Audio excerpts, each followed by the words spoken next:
eu imagino tipo isso, assim, eu esperando vocês para poder iniciar a aula nesse sentido, né? Mas tudo certo. Então, bom dia a todos. Sejam bem-vindos a mais uma aula de história. Ó, o povo está ainda entrando. Bom dia, Nayá, querida amiga. Aí, Raul. Que olha, o Raul também não tinha entrado. Olha que bonitinhos, né, Nayá? Quem aparece no meu vídeo? Gabriele, Nicolas, Luciane, que é a nossa querida Thaislane. Eu adoro essa foto do Raul, que ele põe uma foto do Faustão, eu acho interessante. Eduarda, a Júlia, né? Que tá, a Eduarda deve ter cansado na aula de yoga, porque tá com uma cara assim, ó. Ficou sentada. Ela deve ter feito todos os exercícios. O Raul também, né? O Éder, enfim, né? O Nicolas até tem uma banda, saiu da frente da câmera agora, né? Então, pessoal, nós finalizamos na última aula a comparação entre o movimento da Inconfidência Mineira, a Conjuração Mineira e a Conjuração Baiana, que foram movimentos, então, que a gente diz que são movimentos separatistas, né? Foram revoltas, acontecimentos que ocorreram em algumas regiões do Brasil e que serviram, então, para a gente dizer que ajudaram a compor, né, a formar a nossa, eu posso dizer assim, a nossa ideologia enquanto a questão de Estado, comparação de Estados, enquanto pensar Brasil, né? Principalmente quando a gente fala em questões ligadas à justiça, questões ligadas àqueles que trabalham diretamente no campo, aqueles que a mão trabalhadora, né? Quanto a mão que comando e trabalho, né? Então, os movimentos separatistas do século XVIII, eles vieram alguns de caráter popular, de participação popular, e outros de caráter elitista, né? Como foi o que aconteceu aí nesses movimentos.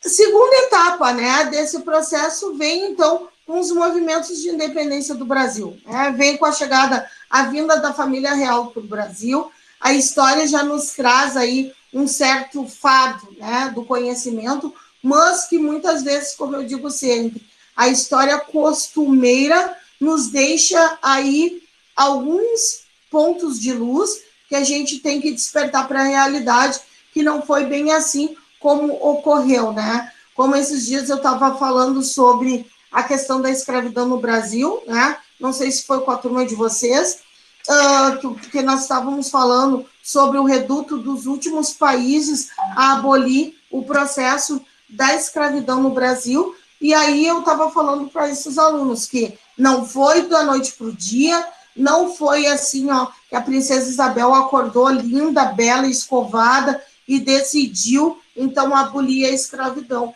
Não foi isso.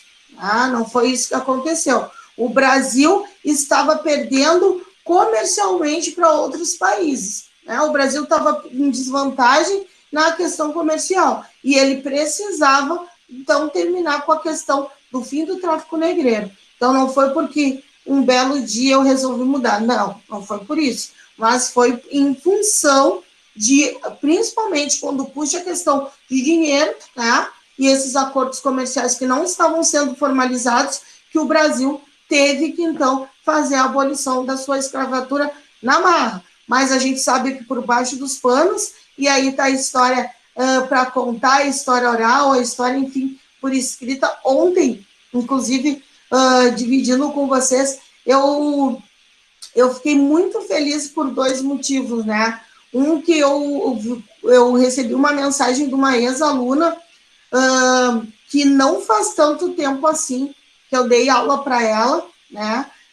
Hoje ela é uma advogada seríssima aí, a guria boa tá aí no comando, principalmente na luta das mulheres, na defesa das mulheres, né? Dentro dessas questões que envolvem abusos sexuais. Eu vi uma fala dela e a titulação que ela hoje apresenta é como uma professora. Para mim, por isso que eu digo assim, a Sora Ellen é chata, a Sora Ellen puxa a orelha de vocês, mas a Sora Ellen chora quando vê esse tipo de situação, porque ela foi minha aluna, assim como vocês hoje são, né? E hoje ela é professora de Direito. Então, para mim, é uma satisfação muito grande, né? E eu acho que se eu tivesse que fazer outra coisa, eu acho que eu não saberia. Eu acho que eu não saberia. E ser reconhecida e ter a valorização desses outros alunos, né, dos meus ex-alunos, assim como eu tenho dos de vocês, que são meus alunos da atualidade, é uma satisfação muito grande. Então, ver ela ministrando uma palestra, defendendo aquilo que ela acha certo, né, dentro da profissão dela, é muito lindo. Para mim, me envaidece muito, assim como outros alunos que estão bem encaminhados também no mercado de trabalho e estão aí exercendo a sua profissão, né, da forma como sonharam, como, né, bem entender, estudaram. Então é isso, pessoal. Sempre lutem por aquilo que vocês queiram, né? Nunca deixem cair no esquecimento, porque isso é muito legal, é muito bacana e eu fico muito feliz. Eu sempre estarei na torcida por vocês, né? Porque eu acho que isso é muito importante mesmo. Então, a gente começa, então, falando da transferência, né, da família real para o Brasil. Foi um momento bem conturbado da nossa história, tá? Só um momentinho que tem alguém me chamando lá da escola, no WhatsApp. Ai, gente...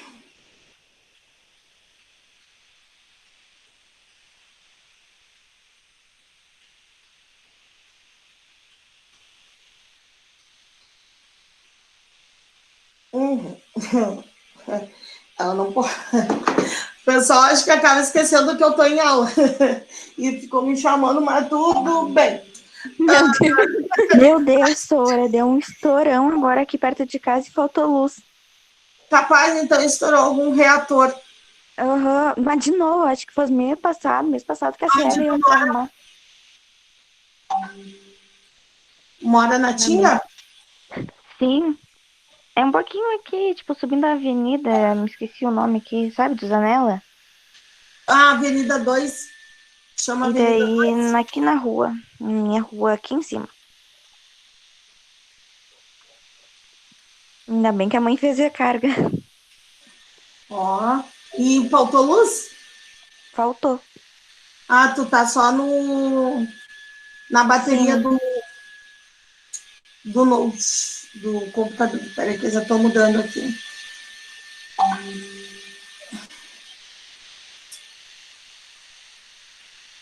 Gente, que legal, que fofo. O povo me chamando no horário de aula.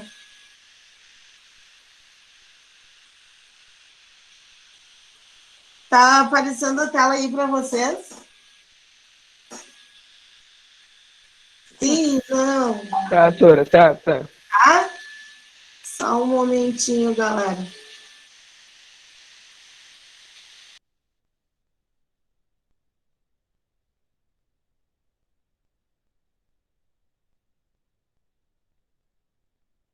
Deu. Quem é que tá mandando mensagem? Que fofura. Ai, gente, vocês são demais. Olha, a Gabriele querendo dizer, entregou todos os trabalhos. Isso mesmo, Gabriele, isso Eu nem mesmo. estava te falando. Nossa, eu entreguei todo o meu trabalho, muito bem. Isso Então, mesmo. assim, Isso mesmo. Bom, pessoal, então aqui no slide a gente já tem, então, como se deu a conjuntura, né? A organização, na verdade, desse processo inicial de formação com a vinda da família real para o Brasil, né? O que a gente tem nesse processo inicial, né? A transferência da família real para o Brasil ocorreu devido à invasão do Reino Português pelas tropas francesas de Napoleão. E nós estudamos também a parte que fala sobre Ué, o meu fone tá aparecendo para vocês cortado? Vocês estão me ouvindo? Estamos. E vocês estão me Sim. enxergando? Hã? Sim. Vocês estão me enxergando também? Sim, só a tela que não. A que tá compartilhando. Só a tela que eu tô compartilhando? Tá Que preta não, agora, tá quer preta. dizer.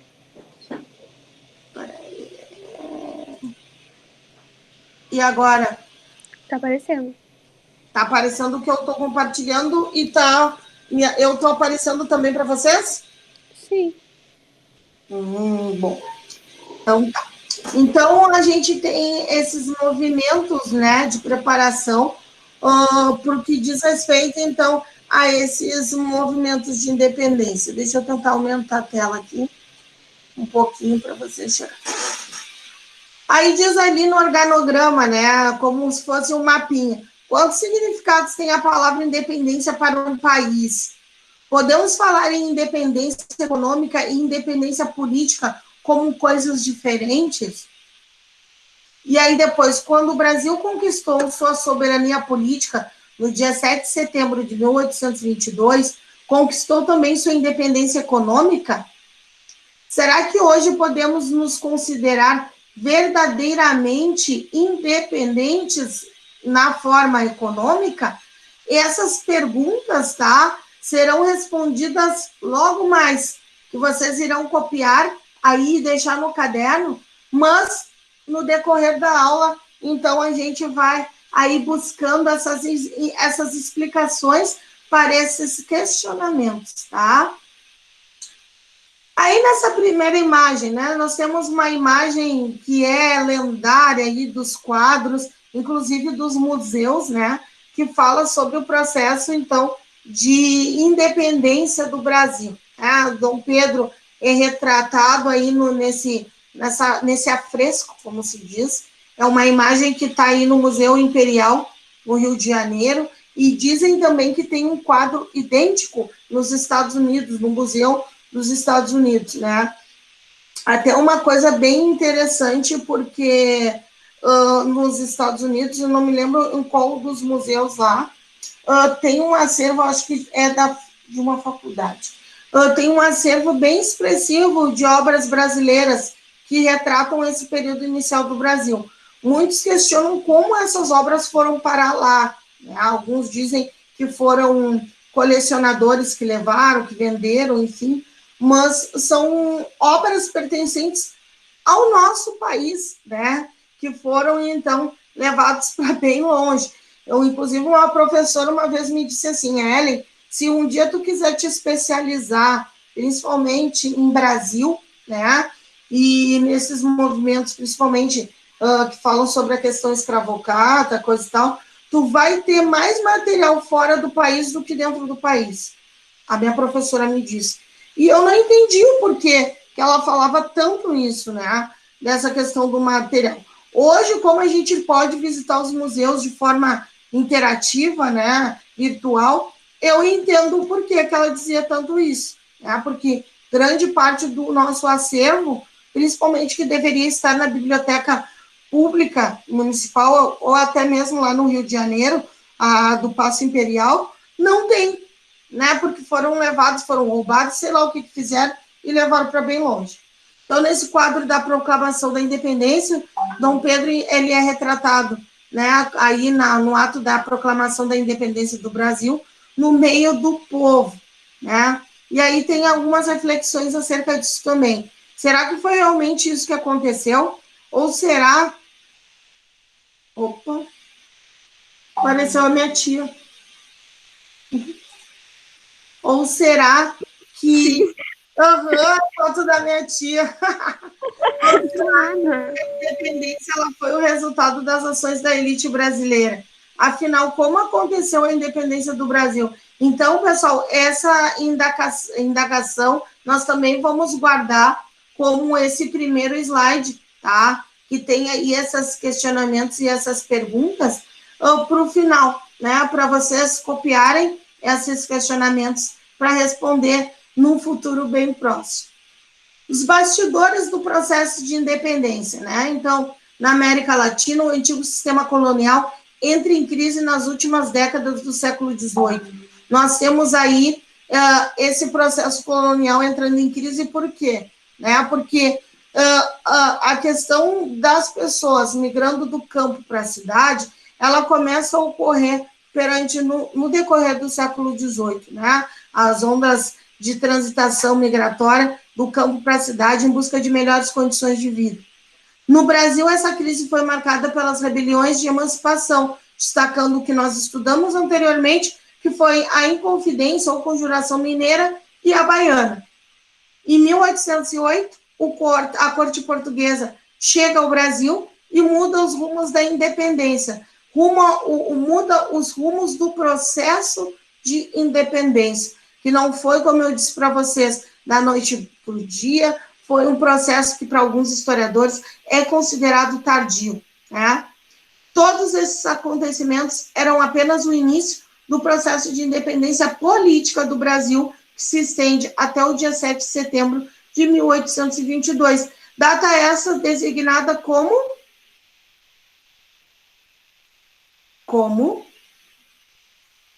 último feriado. Meu Deus. Último que a gente teve agora? Proclamação da República. Ah, tá. Isso mesmo. Olha que bonitinho. Né? Nossa, olha só demais. Sim. Coisa mais linda de se ver, né? Então, vamos descobrir como tudo isso ocorreu, né? No início do século XIX, nós temos o quê? O imperador da França, Napoleão Bonaparte, que nós também já vimos, passou a dominar e combater quase todos os países inimigos da França. Porém, ele não conseguia vencer sua rival, a Inglaterra. A Inglaterra, com seu poderio econômico, né, dona aí, principalmente, da comercialização, da livre comercialização. Né? Assim, para enfraquecer a Inglaterra, Napoleão decretou o bloqueio continental. É aquele bloqueio que impedia, então, que qualquer país tivesse relações econômicas com a Inglaterra. Né? Nós temos, então, o bloqueio continental. Recapitulando, né, pessoal? Isso aí a gente já viu quando estudou a Revolução Francesa. Em Portugal, o que acontecia? No mesmo momento, né? Em Portugal governava o príncipe regente, então Dom João, pois sua mãe, a rainha Dona Maria I, sofria de problemas mentais, que era considerada a Dona Maria a Louca, né? Para alguns. Como Portugal era um grande aliado da Inglaterra, Dom João viu-se na difícil situação de ter que escolher se aderisse, então, ao bloqueio continental. A Inglaterra, por consequência, iria impedir as comunicações e o comércio entre Portugal e Brasil. Por isso que era tão importante ter essa linha de acesso, né, principalmente entre Portugal e também manter as relações com a Inglaterra, porque, economicamente falando, favorecia principalmente na comercialização do açúcar, né, que era o nosso principal produto de exportação. Então, a Inglaterra impediria as comunicações e o comércio entre Portugal e Brasil, além de estimular a independência da colônia para poder comercializar com ela diretamente. Então, diretamente comercializar com a colônia. Brasil, até então, colônia de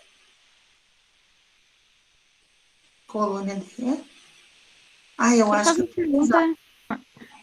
que Portugal. Eu acho. Tu acha? Por outro lado, acho. Vamos deixar assim por enquanto.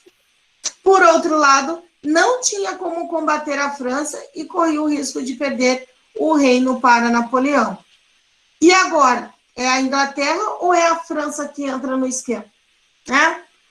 Por algum tempo, Dom João tentou permanecer neutro nessa situação, fingiu aderir ao bloqueio continental para enganar a França, mas não conseguiu convencer Napoleão Bonaparte. Em 1807, a França e a Espanha assinaram um tratado secreto, que foi o Tratado de Fontainebleau, que dividiu o território português entre os dois países. Enquanto isso, o exército de Napoleão rumava para Lisboa. Assim, diante das pressões da Inglaterra e da França, Portugal teve que tomar uma decisão e mudar para o Brasil. Pessoal, essa decisão ela foi tomada às pressas, porque ela estava, então, o Brasil estava em cima do muro, como se diz, né? E essa vinda da corte para o Brasil, ela foi de uma maneira assim, ó, muito louca, tá? Muito louca, porque eles foram praticamente expulsos de Portugal, tá? Então, essa decisão foi tomada às pressas e contou com a ajuda da Inglaterra, que vai escoltar a corte portuguesa até o Brasil e, em troca, receberá benefícios econômicos. Então, assim, ó, nada foi por acaso, nada aconteceu, ai, porque Deus quis assim. Não, gente, não. Tudo tem a ver com dinheiro. Né? Eu disse para vocês, desde que mundo é mundo, desde que, ai, olha, é tudo em função de dinheiro, tá? Tudo em função de grana, muito louco, tá? E aí se dá o início, então, da vinda da família real em 1808, e imediatamente Dom João decretou a abertura dos portos às nações amigas, o que favorecia diretamente a Inglaterra interessada no mercado consumidor brasileiro. Né? Então, a gente tem, como sempre, né, aí todo um processo que envolve a questão econômica. Pois bem, então a gente tem aí, vamos por partes, como dizia aquele senhor dos filmes, né, que repartia pessoinhas, Jack. Em novembro de 1807, a família real e seus parentes, funcionários do reino, criados e dependentes, embarcaram para a Colômbia. Somavam-se a cerca de 15 mil pessoas que viajaram mal acomodadas em 14 navios carregados com tudo o que conseguiram trazer: bens pessoais, documentos, bibliotecas e obras de arte. Era o que eu estava me referindo antes a vocês, né? Todo esse acervo documental que trata principalmente a vinda da família real, porque eles tinham pintores exclusivos, né? Coisas referentes ao período passado, antes de 1800, de Portugal, tudo que eles puderam trazer, eles trouxeram nas malas, e assim eles fundaram, depois, posteriormente, o primeiro museu no Brasil. Né? Depois nós vamos ver isso também.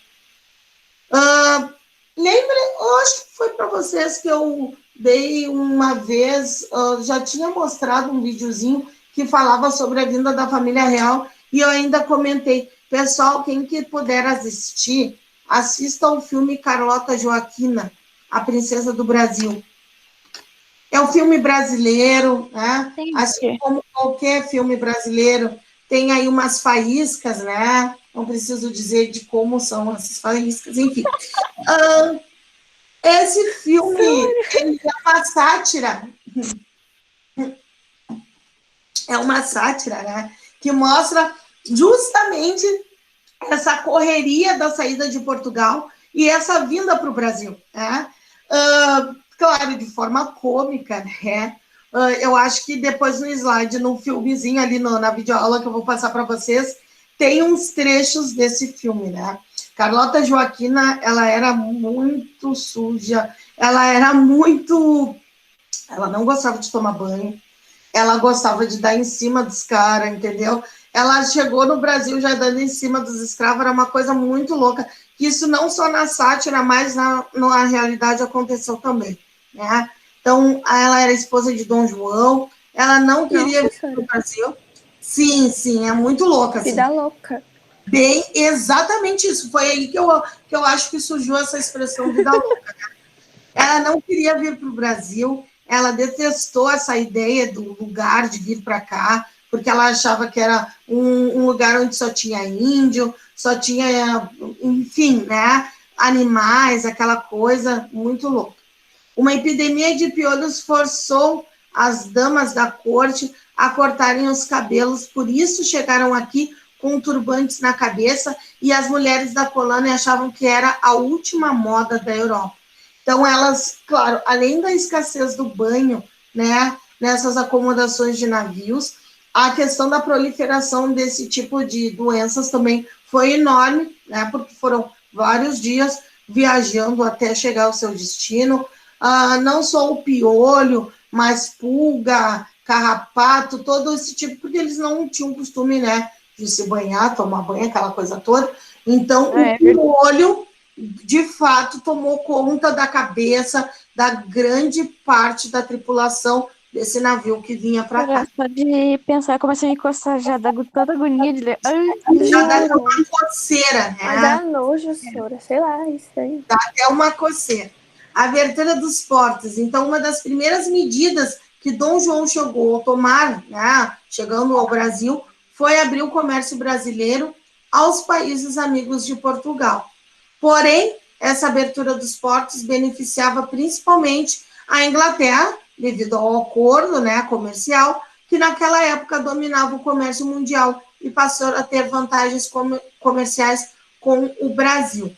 Né? Então, ali ao lado tem uma foto, né, da Carta Régia, que é a declaração da abertura dos portos. Essa carta, né, essas fotos, vocês encontram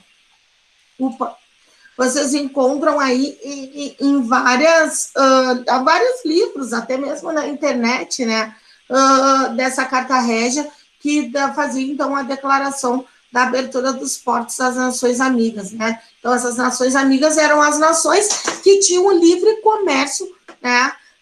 Principalmente tinham a autorização da Inglaterra para comercializar com esses países amigos. Outra medida importante tomada por Dom João foi a revogação do Alvará de 1785, ainda então século XVIII, que impedia a instalação de manufaturas na colônia. Manufaturas que vinham, então, também de outras localidades para dentro dessas colônias. Né? Aqui, então, uma ilustração, não é foto, né? As festividades de boas-vindas que ocorriam, então, para receber bem a corte portuguesa, né?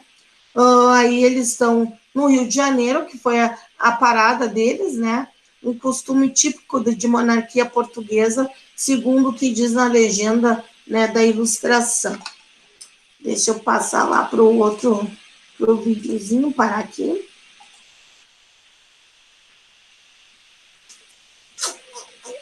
Parar a apresentação. Iniciar, vão anotando. Isso mesmo, Raul, vai anotando, meu filho. Vai anotando. Ai, meu Deus. Eu estou enxergando tudo que você está fazendo. Por isso que eu olho para você. Coisa mais querida do mundo. Quem é que está com isso? A Sofia, eu acho. Ela já desligou já. Tá, então assim, pessoal, desliguem os microfones de vocês. Tá? Eu vou desligar o meu também, para que vocês possam escutar aí o início da videoaula. Muito bem atentos, Eduardo. Então, exemplo. Olha a cara bem séria, a Duda, né? Anotando tudo que a senhora está falando, inclusive o Nicolas, né? Foi buscar até um capuz para botar nessa cabeça louca. Eu não preciso botar nada, senhor. Já achei todos os usuários, tudo na internet, senhor.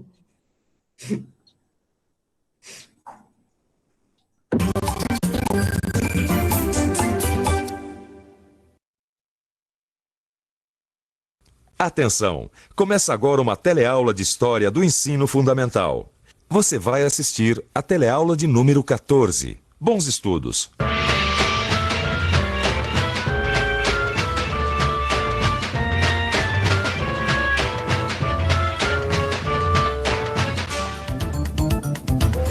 Independência ou morte! Garanto que você já ouviu essas palavras antes. Não ouviu? Acho até que você sabe quem deu o grito da independência e quando. Agora, você sabe como e por que a independência do Brasil aconteceu? Esta é a história que nós vamos investigar hoje. Até logo.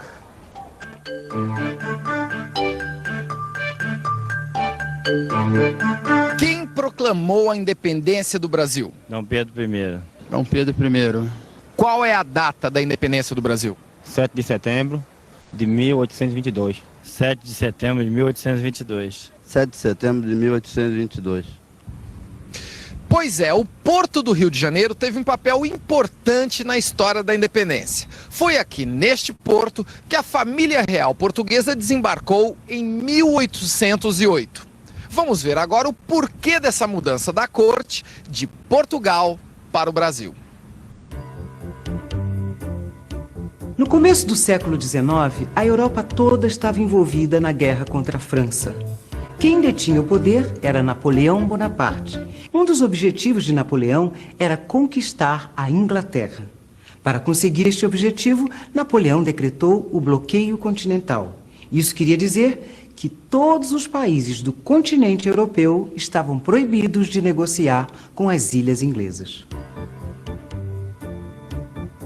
O que a guerra entre franceses e ingleses tem a ver com a nossa história? Simples. Portugal tinha uma longa tradição de amizade e comércio com a Inglaterra. Por outro lado, não podia enfrentar o exército francês sozinho. Por isso, a solução encontrada pelo rei Dom João VI foi vir para bem longe, para o Brasil, colônia portuguesa na América. Aqui ele poderia continuar suas relações comerciais com os ingleses. Napoleão, ocupado com a guerra na Europa, não podia pressionar o rei numa região tão distante. Foi assim que começou uma história que todos sabemos onde foi dar. Mas para entendê-la bem, a gente tem que investigar. Em março de 1808, a corte chegou ao Rio de Janeiro, a sede da América Portuguesa.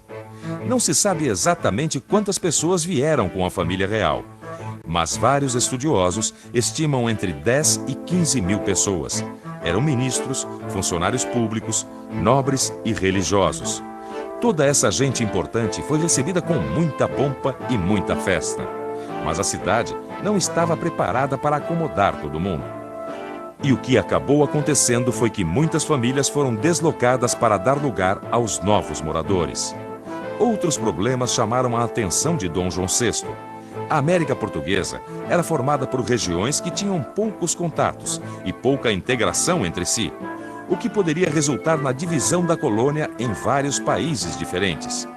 A intenção de Dom João VI e seus ministros era de centralizar no Rio de Janeiro a administração colonial. Dom João VI tinha motivos para ficar preocupado. Afinal, há bem pouco tempo, no final do século XVIII, a coroa portuguesa tinha tido que enfrentar dois movimentos que contestavam a dominação colonial.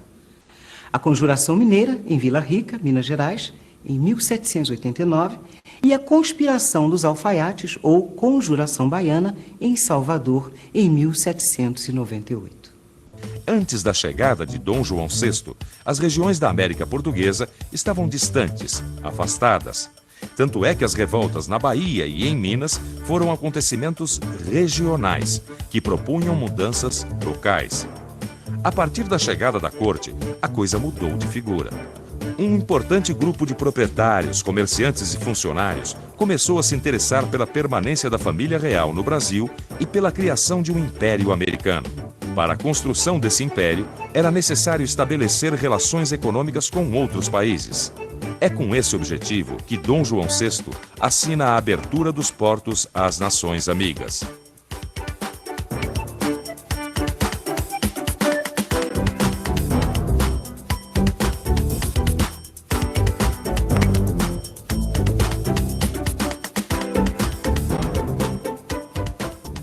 Este porto aqui é muito movimentado, né? Quantos navios mais ou menos atracam por dia? 30 navios. 30 navios. E de que países são esses navios? São diversas nacionalidades, né? Esse daqui atrás, por exemplo? Esse é panamenho. Do Panamá. E esse aqui no nosso lado direito? Esse é grego. Da Grécia? Da Grécia. Que tipo de mercadorias que chegam no porto? São diversas mercadorias também que entram e saem do porto. Por exemplo? Granéis, trigo. Bobinas de papéis, temos produtos químicos. E quantas toneladas entram e saem do porto por dia? 350 mil toneladas. 350 mil. Quanto que representa em dinheiro por dia essas mercadorias? A base de 40, 50 milhões de dólares. Toda essa movimentação, na verdade, começou em 1808, quando Dom João VI assinou A abertura dos portos às nações amigas. Todo o comércio exterior era feito através dos portos. E todos os portos brasileiros podiam fazer comércio com países diferentes. Se o objetivo era inaugurar sua estadia no Brasil com chave de ouro, Dom João tinha acertado em cheio.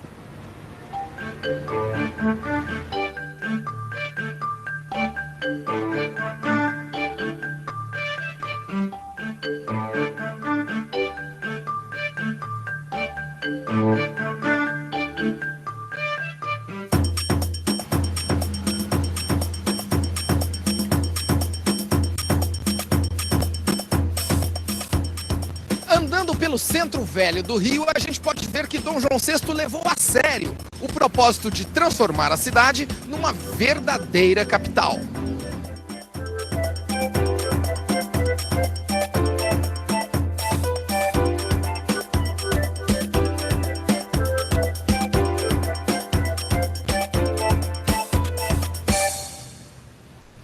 Vamos dar uma olhada nos postais aqui nessa banca de revista.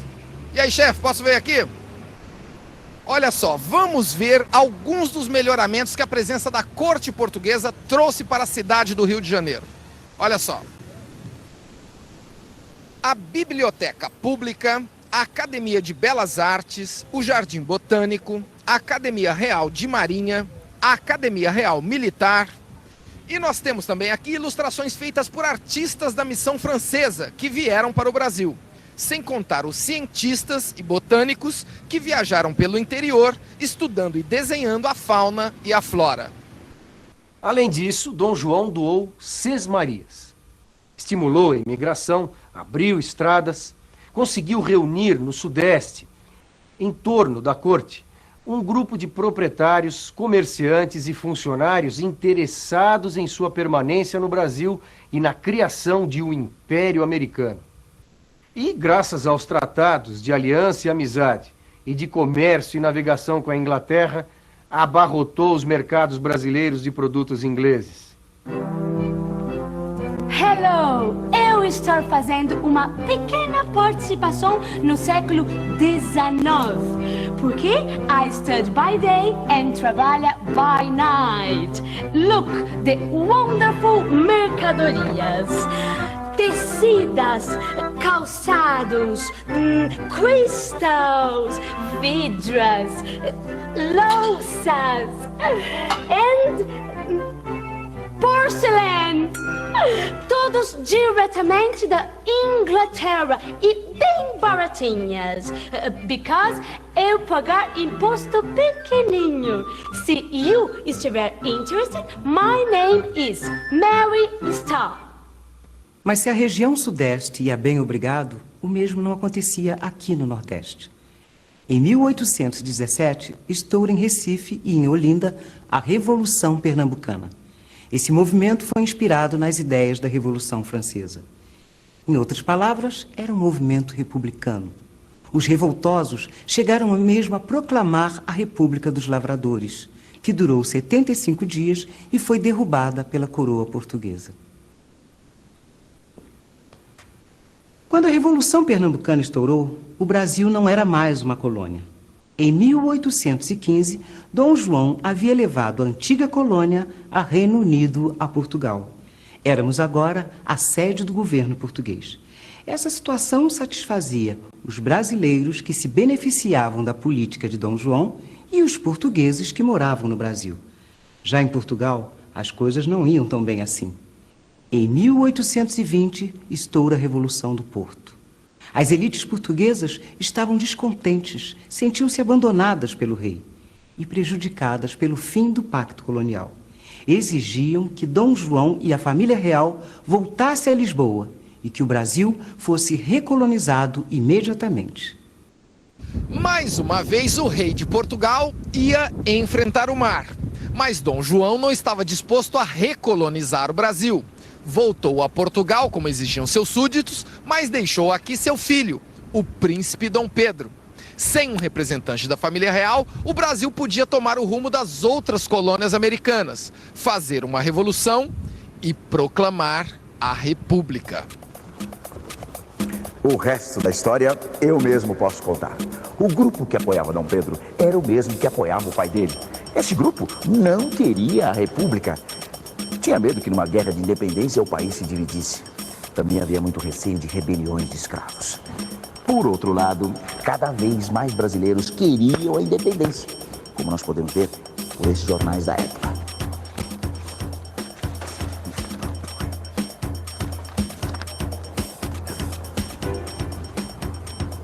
A pressão das cortes portuguesas pela recolonização aumentava. Elas exigiam a volta imediata de Dom Pedro a Portugal. Só havia duas opções: independência ou volta. E foi assim que, em 7 de setembro de 1822, às margens do riacho do Ipiranga, o príncipe Dom Pedro resolveu dar o seu famoso grito e, em seguida, ser sagrado imperador do Brasil.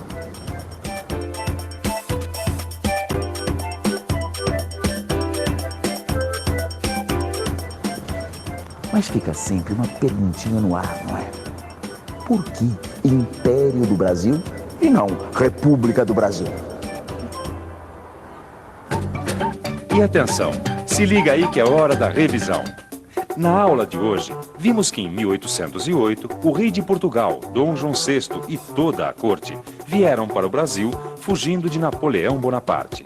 Aqui, Dom João encontrou as províncias da colônia muito desunidas e adotou uma política habilidosa.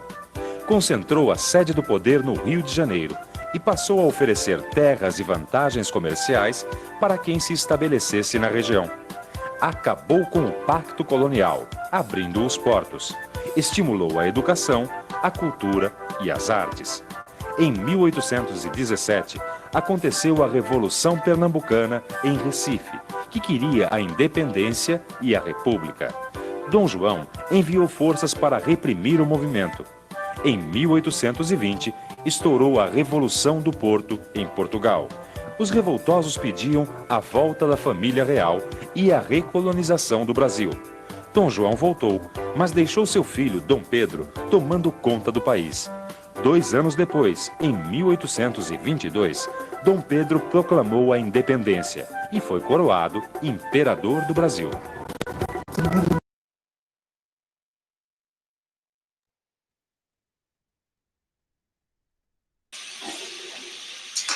Bom, pessoal, eu gosto muito de passar principalmente essas videoaulas do Telecurso 2000, que apesar de ser teleaulas que foram aí, acho que trabalhadas no início acho que essas últimas foram gravadas em 2010, 2011, enfim, né? Até mesmo as do ensino médio, eu gosto de trabalhar com vocês porque elas trazem aí o que realmente a gente precisa para ter um bom entendimento no conteúdo, né? Vale lembrar, como o Nicolas colocou ali, que todas essas atividades, todas essas aulas tem na internet, né? Vocês podem estar buscando, mas além de assisti-las, né, na internet, também a gente tem que fazer a discussão para vocês poderem entender, né? Que vem uma sucessão, uma coisa ligar a outra, a gente vem desde a Revolução Francesa, né? Então, fazendo essa abordagem para chegar nos caminhos da independência do Brasil, para ver como uma coisa tem ligação à outra, né? E para que a gente possa entender isso, a gente tem que começar do princípio. Esses caminhos, como se chama, né? Os caminhos para a independência, então, seria anteceder, né, o primeiro reinado, o início do primeiro reinado. Um dos pontos principais, né, desse processo de emancipação política do Brasil é entender, então, como se deu, de fato, essa vinda da família real, como foi abordado no esquema, né, no slide para vocês, como se deu essa vinda, o porquê, quais foram os motivos, né, que levaram, então, a família real chegar até aqui. O que nós temos também como ponto importante para entender que a questão comercial, ela é o que abre a chave de tudo, tá? A questão da abertura dos portos, a questão da abolição da escravidão, né, principalmente, que, mais uma vez, eu falei brincando, mas é uma realidade, né? Não foi uma coisa que né?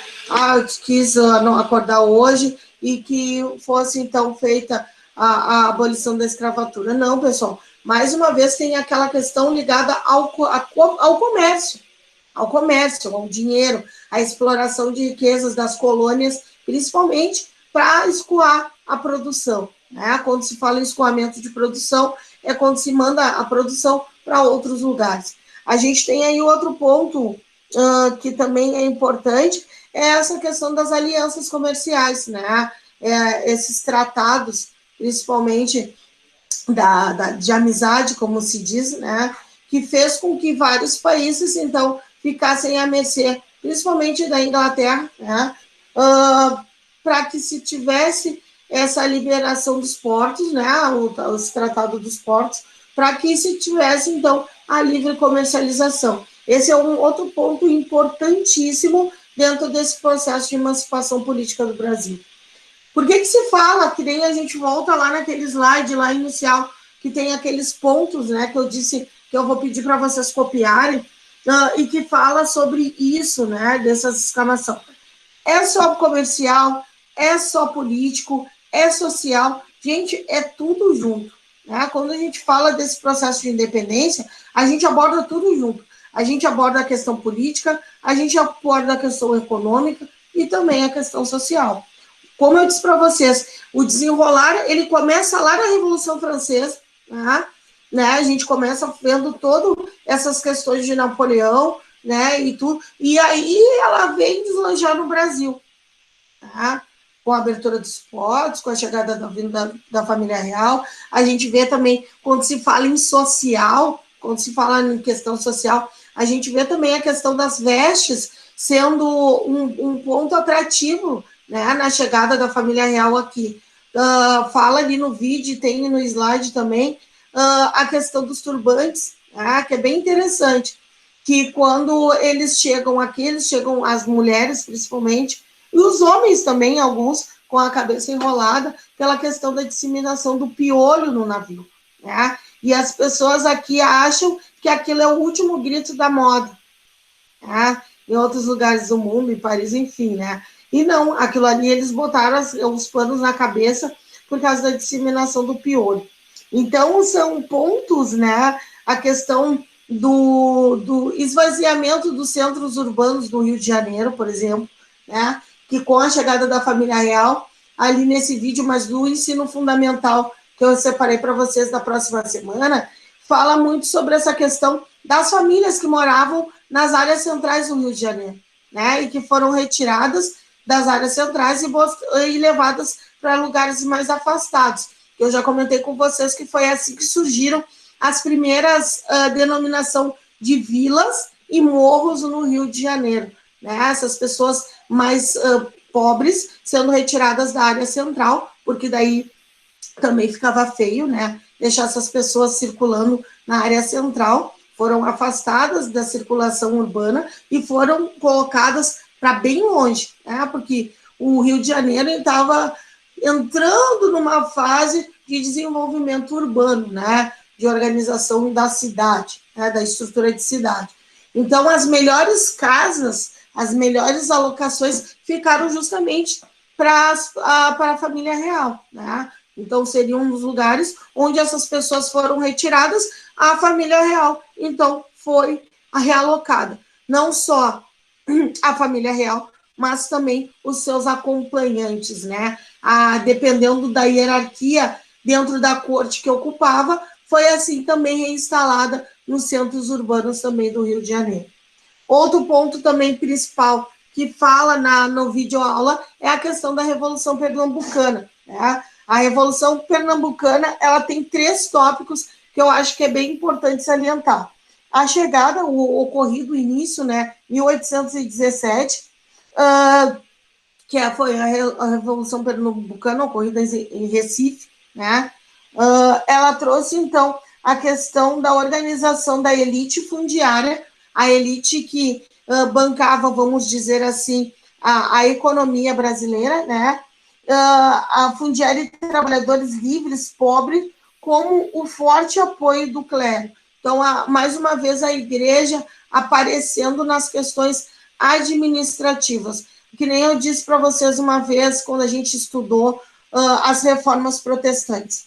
Tem aqueles que oram, tem aqueles que realizam a oração e tem aqueles que promovem a oração, né? Então, no ato de promover, como é o caso dessas instituições religiosas, quando a gente fala em instituição clero, a gente tem que entender o acúmulo de riqueza.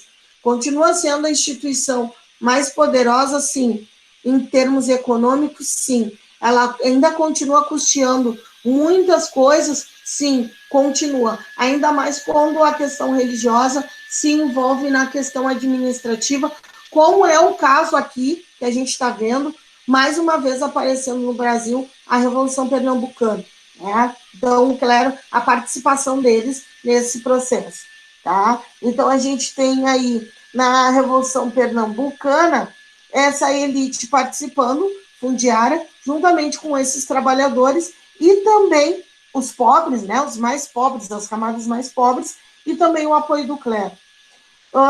Aí tem a questão dos revoltosos, né, que eles questionavam muito essa questão do monopólio comercial que existia, português, né, em cima dessa colônia, e assim os altos impostos estabelecidos por eles também. Né? Eles se mantinham através da cobrança desses impostos, né? Principalmente dessa camada mais popular que trabalhava diretamente com essa mão na terra. Nós temos, então, o estabelecimento do governo, principalmente provisório, né? E essa revolta acabou espalhando, disseminando, vamos dizer assim, essa revolta por outras províncias também, que estavam aí na batalha para a baixa do valor dos impostos, né? Então, tudo isso acabou gerando, então, a Revolução Pernambucana. Foi essa questão pautada em cima da alta cobrança de impostos perante a colônia. Tá, gente? Então, a gente fecha essa primeira etapa por aqui, depois a gente vai finalizar com a Revolução do Porto na próxima aula, antes de entrar de fato no primeiro reinado. Perguntas e dúvidas? Desculpa, antes de entrar na independência de fato, depois vem o primeiro reinado. Perguntas? Não tem pergunta, só queria falar que eu gostei muito daquela menina que vende porcelana e cristais. Verdade. Na Inglaterra. Fala, Raul. Quando os franceses, né, teve a função do Portugal com os franceses, mas, o Brasil já existia ou eles descobriram logo no começo? Já existia enquanto colônia, né? Então, toda essa questão primitiva, vamos dizer assim, de começar os primeiros passos da urbanização, tá? Quando se fala em organização de cidade, estava acontecendo nesse momento, né? Com as camadas mais populares, ainda uma questão muito primitiva, né? Então, por isso que a gente vê depois eles falando sobre a questão dos índios, por exemplo, né? De que forma eles enxergavam os índios como pessoas nem pessoas, né? Na verdade, não eram nem considerados como pessoas, assim como a questão do negro, tá? Então, uma coisa muito rudimentar, muito primitiva, né? Riam muito, né? Mas, por baixo de tudo isso, tinha a questão da exploração das nossas riquezas, que vinham das mãos de quem? Justamente dos índios, né? Então, essa questão da exploração, principalmente do nosso plantio. Depois, a gente vai ver a questão do ouro, né? Da exploração do ouro. Então, tudo isso veio muito de uma questão lenta e gradual. O Brasil já existia? Já existia. Porém, essa questão de visibilidade não existia. E a partir do momento que Portugal chegou aqui, começou a se ter essa notoriedade, vamos dizer assim, que antes não tinha, né? Passou a existir a partir da chegada, da vinda da família real, que tem, inclusive, em um momento, eu não me recordo, Raul, o nome do livro, que fala dessa primeira visão da família real ao chegar aqui, principalmente se estabilizando no Rio de Janeiro. Se não me falha a memória, eu acho que é no livro História Concisa do Brasil, que é do autor do Buarque de Holanda, que é um autor que fala muito, se tu tiver interesse, né, que fala muito sobre essa questão do Brasil nesses primeiros passos. É muito interessante ver, ler, na verdade, o que esses autores falam disso. É muito interessante. Se tu tiver interesse, eu até posso ver aqui nas minhas coisas se eu tenho ainda esse livro, porque a gente acaba emprestando e muitas vezes não volta. Se tu quiser, eu posso te emprestar. É muito interessante. Ok, eu acho que eu já tenho um livro aqui, né, falando sobre tudo, né? Qual é? Posta a capa para mim. Aqui, ó. História Global, Brasil e Geral. Esse é do Cotrim? É do Cotrim? É, né? Gilberto Cotrim. Gilberto. Sim, assim, ó, Gilberto Cotrim, Buarque de Holanda, tem uma outra autora. Esses são ponta em história geral do Brasil. São bibliografias que realmente eu recomendo. Tu tá aí com uma boa bibliografia. São referências em Brasil. E deve ter a fala desses outros autores aí, porque eles têm grupos unificados em alguns livros, né? Autores que promovem alguns livros didáticos, então esse deve ser um. É isso, gente? Então tá, já tá passando do horário. Beijão para vocês, bom final de semana. Professora, não esquece de parar de gravar. Tchau, Sora. Tá segurando, eu nunca vou mostrar, Sora. Tu quer mostrar? Vocês estão com fome? Eu não, Sora. Tava comendo laranja agora há pouco. Tchau. Professora, não esquece de parar a gravação. Já parando. É que tem professor que esquece e sai da sala.